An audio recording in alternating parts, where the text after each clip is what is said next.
J'ai le plaisir de rendre compte des résultats financiers du port et de parler un peu de l'état des lieux du port après 1 an et demi à la tête du port autonome de Dakar.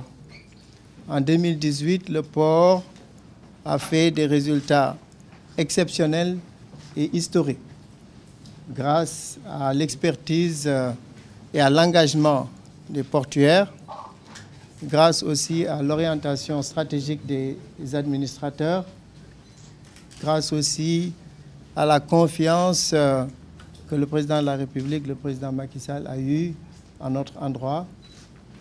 Grâce à son inspiration, il nous a inspirés et il nous a guidés à travers de chemins par moments difficiles. Il nous a permis de ne jamais douter au cours de ces moments. Aujourd'hui, nous avons le plaisir de rendre compte de résultats que le port n'a jamais atteints. Au sortir de l'exercice clos au 31 décembre 2018, le port a fait des bénéfices avant impôt de 9 milliards de francs CFA et le port va payer en impôt 3 milliards au service du fisc. Ce qui veut dire qu'en résultat net, le port se retrouve avec 6 milliards 325 millions de francs CFA. Encore une fois, c'est un record jamais égalé dans toute l'histoire du port.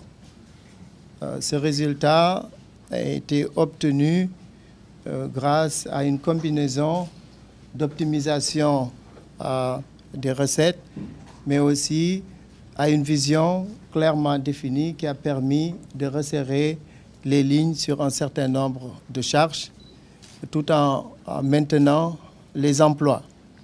Tous les emplois trouvés ici en septembre 2017 ont été maintenus. Tous les contrats ont été renouvelés. Malgré cela, malgré toutes ces charges, nous avons quand même pu améliorer le solde de trésorerie qui était en négatif de 7 milliards 8. Aujourd'hui, le port a une trésorerie positive de 7 milliards 4, ce qui fait que c'est un effort de 15 milliards, de plus 15 milliards qu'on a pu obtenir. L'encours de la dette a été drastiquement amélioré, passant de moins 45 milliards à 35 milliards aujourd'hui. Nous avons, sur le plan de la congestion, aussi fait des efforts énormes, parce que ça faisait partie de nos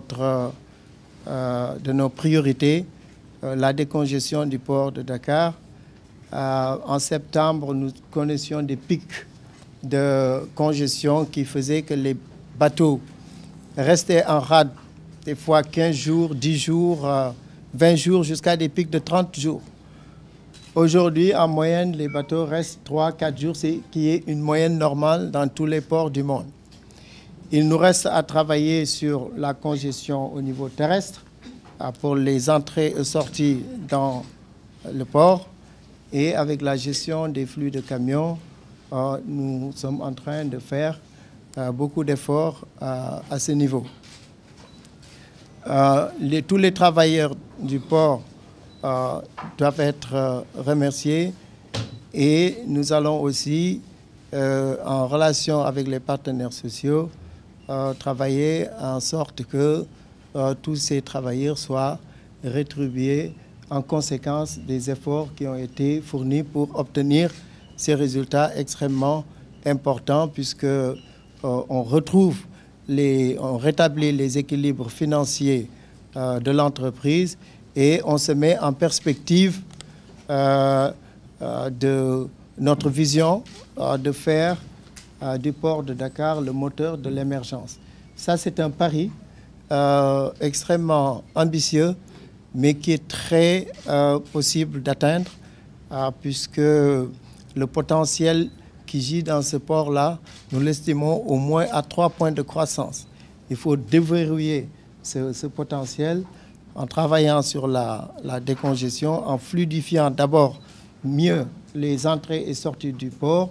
Nous avons 1800 camions qui rentrent tous les jours dans le port, mais sans planification de ces entrées et sorties, vous avez la congestion que nous connaissons et qui font que des bateaux, juste pour la manutention d'un bateau de 40 000 tonnes de riz, vous pouvez avoir 20 jours pour le manutentionner. Donc il faut une efficacité opérationnelle pour permettre au port d'être beaucoup plus